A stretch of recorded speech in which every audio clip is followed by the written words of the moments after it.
वो निरंतर साहस के साथ में सत्य को लोगों के सामने मीडिया के माध्यम से रखने का काम कर रहे थे। और जब उन्होंने विधानसभा के पटल पर खड़े होकर के सरकार से अशोक गहलोत सरकार के इस कालखंड में महिलाओं की सुरक्षा नहीं हो पाई है, ये विषय साहस के साथ में विधानसभा के पटल पर रखा, तब उनको जो है मंत्री पद से बर्खास्त कर दिया गया। आज श्री राजेंद्र गुढ़ा विधानसभा में एक लाल डायरी लेकर के पहुंचे थे। कल उन्होंने सोशल मीडिया के माध्यम से, मीडिया के मित्रों के माध्यम से उद्घाटित किया था कि मैं लाल डायरी लेकर के आऊंगा, और उस लाल डायरी के वहां पहुंचने पर सरकार की चूलें हिल जाएंगी, सरकार धराशायी हो जाएगी। मित्रों, उस लाल डायरी का रहस्य आज पूरा राजस्थान जानना चाहता है, और मैं आपके माध्यम से माननीय अशोक गहलोत साहब से पूछना चाहता हूं कि वो लाल डायरी क्या है, और उस लाल डायरी को लेकर के सरकार में और माननीय मुखिया जी में इतनी घबराहट क्यों है। मैं आपको उसके नेपथ्य में लेकर के जाना चाहता हूं।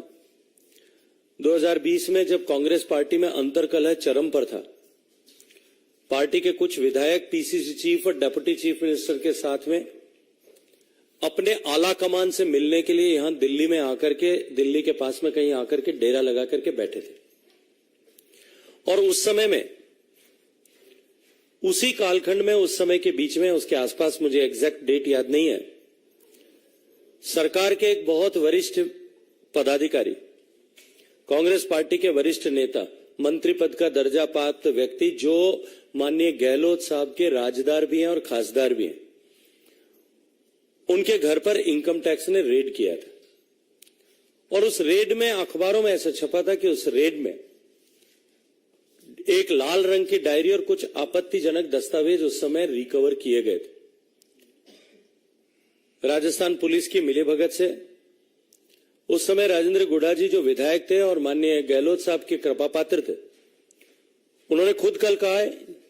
कि मेरी जिंदगी की सबसे बड़ी भूल है कि मैंने विश्वास किया। वो अपने 50-100 साथियों के साथ में जाकर के वहां इनकम टैक्स के अधिकारियों से जबरन वो लाल रंग की डायरी छीन करके लेकर आए थे। और ऐसा माना जाता है, उन्होंने जैसा कहा है, कि उस डायरी में गहलोत साहब के बहुत सारे राज जो हैं छिपे थे। इस लाल डायरी का रहस्य क्या है, इसको आप राजस्थान का प्रत्येक व्यक्ति जानना चाहता है। और मुझे तो समझ नहीं आता कि एक लाल रंग की डायरी, जिसको लेकर के आज जब राजेंद्र गुढ़ा जी वहां विधानसभा में पहुंचे थे, तब जिस तरह से उनसे डायरी को छीनने के लिए कांग्रेस के नेताओं में होड़ मची थी, और जिस तरह से जबरन उनसे डायरी छीन करके फाड़ने की कोशिश की गई, कहीं ना कहीं दाल में कुछ लाल है कि नहीं, काला जरूर है। और जैसा उन्होंने कहा है, आज उनके कहे के अनुरूप मैं राजस्थान के माननीय मुख्यमंत्री जी से प्रश्न करना चाहता हूं कि माननीय मुख्यमंत्री जी, आपसे राजस्थान की जनता ये जानना चाहती है, राजस्थान के मतदाता ये जानना चाहते हैं कि वो लाल डायरी क्यों आपने राजेंद्र गुढ़ा जी को भेज करके वहां से जबरन अधिकारियों से छीन करके मंगवाई थी। राजस्थान के गरीब जनता के पैसे, जो राजस्थान के गरीबों की भलाई के लिए बनाई गई योजनाओं में से लूटे गए थे, उन पैसों से कहां कहां कौन कौन लोग उन पैसों का उपयोग कर रहे थे, कौन उनके उनसे गुलचर्रे उड़ा रहे थे, अपनी राजनीतिक महत्वाकांक्षाओं की पूर्ति के लिए उपयोग कर रहे थे, कब, कहां और कैसे अपने राजनीतिक आकाओं को खुश रखने के लिए उन पैसों से का उपयोग किया जा रहा था, कहां कहां उनसे प्रॉपर्टीज बनाई जा रही थी। जैसा राजेंद्र गुढ़ा जी ने कहा, 500 करोड़ रुपए का हिसाब किताब उन डायरियों में लिखा हुआ था। गरीब के पैसे से सरकार को बचाने के लिए जो पैसा इधर उधर किया गया, उसके इंद्राज उस डायरी में थे। क्रिकेट के आरसीए के चुनाव के लिए किसको किस तरह से कितना पैसा कब दिया गया था, उसके हिसाब किताब भी उस डायरी में थे। उसके अलावा भी अलग अलग तरह का माफिया जो सरकार के संरक्षण में चल रहा है, उससे जो कमीशन की राशि आ रही थी, उस कमीशन की राशि का हिसाब किताब भी उस डायरी में था। इस लाल डायरी का रहस्य निश्चित रूप से राजस्थान की जनता आज जानना चाहती है। और सरकार की बौखलाहट, घबराहट, आज स्पष्ट होती है और इस बात पर मोहर लगती है कि क्यों कर राजेंद्र गुढ़ा जी की बयानबाजियों को इतने साल तक, इतने महीनों तक बर्दाश्त किया जा रहा था। आज राजस्थान की जनता के समझ में आ रहा है कि उनके द्वारा निरंतर पार्टी के विरोध में, सरकार के विरोध में, मुखिया जी के विरोध में बयान दिए जाने के बावजूद भी क्यों उनको, किस डर से उनको बर्दाश्त किया जा रहा था। ये लाल डायरी का रहस्य जो है निश्चित रूप से जिस दिन खुलेगा उस दिन राजस्थान में एक बड़ा हंगामा होने वाला है। कई लोगों के राजनीतिक वजूद हमेशा हमेशा के लिए समाप्त हो जाएंगे और इस डायरी को जानने की उत्सुकता आज राजस्थान के हर एक व्यक्ति के मन में। इससे आगे बढ़कर के भी उन्होंने, राजेंद्र गुढ़ा जी ने अजमेर ब्लैकमेल कांड के बारे में भी चर्चा की है। अजमेर ब्लैकमेल कांड आप में से बहुत सारे लोगों के संज्ञान में होगा। 1992 में, जिसमें कई 100 बालिकाओं के साथ में, स्कूल कॉलेज में पढ़ने वाली लड़कियों के साथ में ब्लैकमेल करके और दुर्व्यवहार जो है कदाचार किया गया था। अनेक लड़कियों ने उस समय में सुसाइड किया था। उसको लेकर के भी उन्होंने प्रश्न खड़ा किया है कि उस समय में क्यों करके वर्तमान के मुख्यमंत्री जाकर के उस समय जो है जांच करने वाले अधिकारी और उस समय के एसपी से जाकर के प्रोटोकॉल तोड़ करके प्राइवेट गाड़ी में मिले थे। निश्चित रूप से राजस्थान की जनता आज भी उस दुख को, दर्द को नहीं भूली है। उसको जानने की उत्सुकता भी एक बार फिर बाहर आई है और एक जिन्न बोतल के बाहर और निकला है। राजस्थान में ये जो कांग्रेस की भ्रष्टतम सरकार है, ये तो एक डायरी की चर्चा राजेंद्र गुढ़ा जी ने की है। अगर ठीक से जिस दिन जांच होना प्रारंभ होगी, जब पेपर लीक की डायरी निकलेगी वो शायद नीले रंग की होगी। माइनिंग माफिया की डायरी निकलेगी वो शायद जो है काले या पीले रंग की होगी।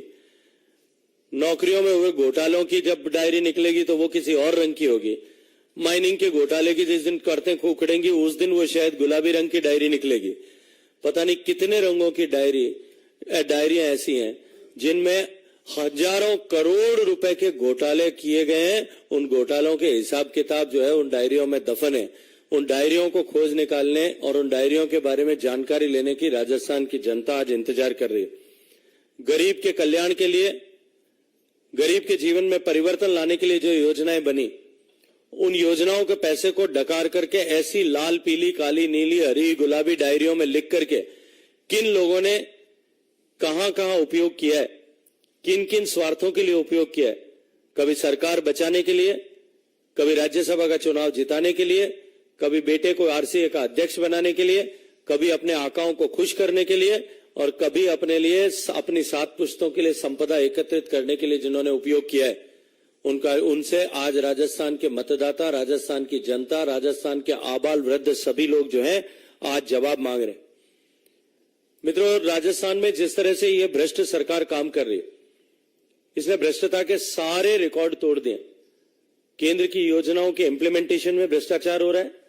राज्य के सरकार की योजनाओं में भ्रष्टाचार हो रहा है और उन भ्रष्टाचार से कमाए हुए अकूत धन से अपने राजनीतिक स्वार्थों की प्राप्ति के लिए जो है वो की प्राप्ति के लिए उस धन का उपयोग किया जा रहा है। और अपुष्ट सूत्रों से खबर मिली है कि राजस्थान की ये जो लाल डायरी का जिन्न है, अगर ये बाहर आ जाता है तो इसके सूत्र जो है जयपुर से निकल के दिल्ली में कांग्रेस मुख्यालय तक जोड़ने वाले। क्योंकि जैसा मैंने कहा कि ये जो अवैध रूप से गरीबों के हितों पर डाका डाल करके जो पैसा कमाया गया, जिनको इन लाल, हरी, पीली, नीली, गुलाबी डायरियों में अंकित किया गया, वो सारा पैसा जो है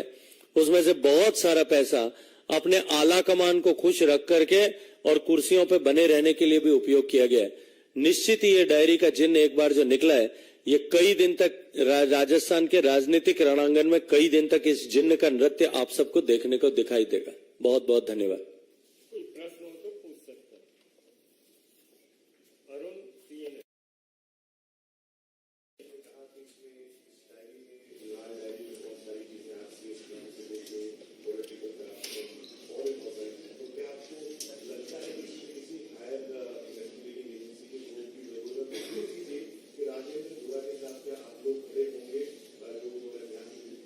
देखिए,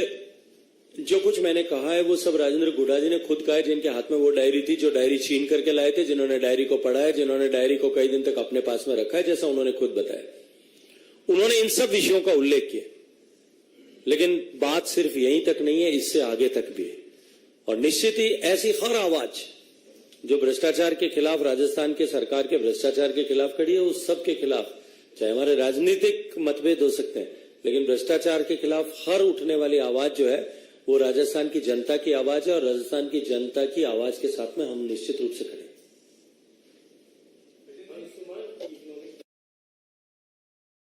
राजस्थान में भाजपा लगातार सड़क पर है, प्रोटेस्ट कर रही है और कई मुद्दों पर ये लोग सरकार एक फिर नया मुद्दा आया है, तो क्या इस पे भी राजस्थान में भाजपा प्रदर्शन करेगी और सरकार को देने का प्रयास करेगी? देखिए, राजस्थान की भारतीय जनता पार्टी ने माननीय प्रदेश अध्यक्ष जी के नेतृत्व में, माननीय राष्ट्रीय अध्यक्ष जी के मार्गदर्शन में नहीं सहेगा राजस्थान ये कैंपेन अभी प्रारंभ किया है, और उसमें हम हर जिले पर, हर मंडल पर, हर विधानसभा में राजस्थान की जनता का जो अपमान गहलोत सरकार ने किया है, राजस्थान में जो उसको राजस्थान सहन नहीं करेगा, इसका शंखनाद किया है। भारतीय जनता पार्टी जनता के बीच में जाकर के जनता की इस आवाज कि भ्रष्टाचार की सरकार नहीं सहेगा राजस्थान, लूट खसोट की सरकार नहीं सहेगा राजस्थान, महिलाओं के बलात्कारियों को संरक्षण देने वाली सरकार नहीं सहेगा राजस्थान, जो आरपीएससी में घोटाले करने वाली सरकार नहीं सहेगा राजस्थान, पेपर लीक की सरकार नहीं सहेगा राजस्थान, किसानों के वादा खिलाफी की सरकार नहीं सहेगा राजस्थान। ये जो लंबी श्रृंखला है, इस श्रृंखला में जो भ्रष्टाचार की चर्चा हम करते तो उसमें एक लाल डायरी भी जुड़ गई है। डायरियों में हिसाब के रखने वाली सरकार को भी नहीं सहेगा राजस्थान।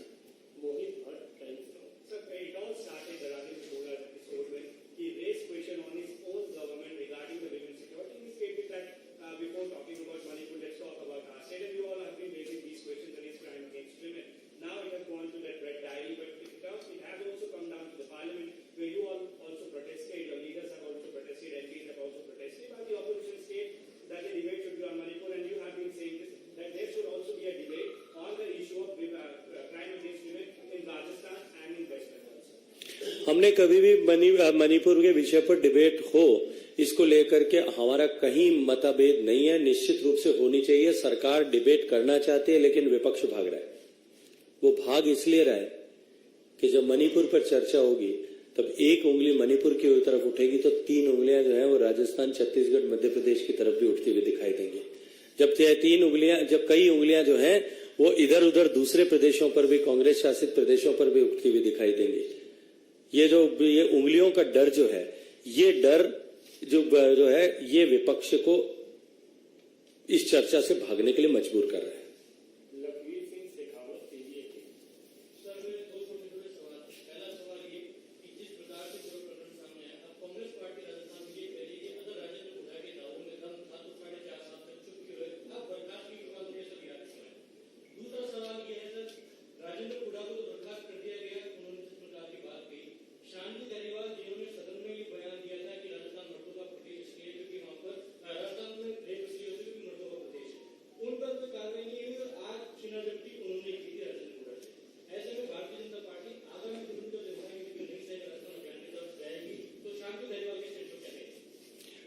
देखिए, जो आपका पहला प्रश्न था कि कांग्रेस पार्टी ये कह रही है कि वो पिछले 2-2.5 साल तक चुप क्यों थे, 2020 की घटना है, 2020 के बाद मुझे लगता है कि उनको चुप रखने के लिए उनको मंत्री पद से नवाजा गया था, और आज जब मंत्री पद पे रख करके भी वो उनको संतुष्ट नहीं कर पा रहे थे, तब लाल डायरी का जिन्न बाहर निकल गया, क्योंकि उनके जमीर की आवाज, उनके हृदय की आवाज, उनके दिल की आवाज उन्होंने जो है वो उस इन पदों से ऊपर उठ गई, और उन्होंने जिस तरह से प्रश्न खड़े किए उसके बाद में सरकार कटघरे में थी, और सरकार हकीकत को, सच को बर्दाश्त नहीं कर पा रही थी, सच को झेलने की ताकत नहीं बची थी, इसलिए जिन्न एक बार फिर बोतल से बाहर आया। जहां तक शांति धारीवाल जी का प्रश्न है, जिस तरह से उनके द्वारा किए गए घोटालों की गूंज विधानसभा में अनेक बार सुनाई दी गई। देखिए, विपक्ष के नेता प्रतिपक्ष, उपनेता प्रतिपक्ष यदि किसी मंत्री के ऊपर आरोप लगाएं तो शायद उसको ऐसा माना जा सकता है कि वो राजनीतिक लाभ या हानि के दृष्टिकोण से लगाए गए होंगे, लेकिन जब सरकार के खुद का विधायक खड़े होकर के ये कहे कि मंत्री जी आप भ्रष्ट हैं, जब सरकार में मंत्री पद का दर्जा प्राप्त विधायक और साथ साथ में जो मुख्यमंत्री का सलाहकार नामित हो, ऐसा designated as adviser to the chief minister, वो अगर खुद जो है विधानसभा के पटल पर खड़े होकर के कहें कि मंत्री जी आपने ये घोटाला किया है, लेकिन उसके बाद में भी सरकार उस पर कार्रवाई न करे, इतना होने के बाद में भी मुख्यमंत्री जी उन पर कार्रवाई न करें, आला कमान को चुनौती देने के लिए चुनौती देते हुए वो अपने यहां पर एक मीटिंग बुला करके और मास सस्पेंशन करा दें, तब इसका उत्तर सामने आ जाता है कि ये जो राजदार हैं ये आला कमान से भी ज्यादा मुख्यमंत्री जी को प्रिय है। लेकिन जिस दिन जांच होना शुरू होगी, एक भी भ्रष्टाचारी राजस्थान में ऐसा जिसने इस तरह का काम किया वो बच नहीं पाएगा।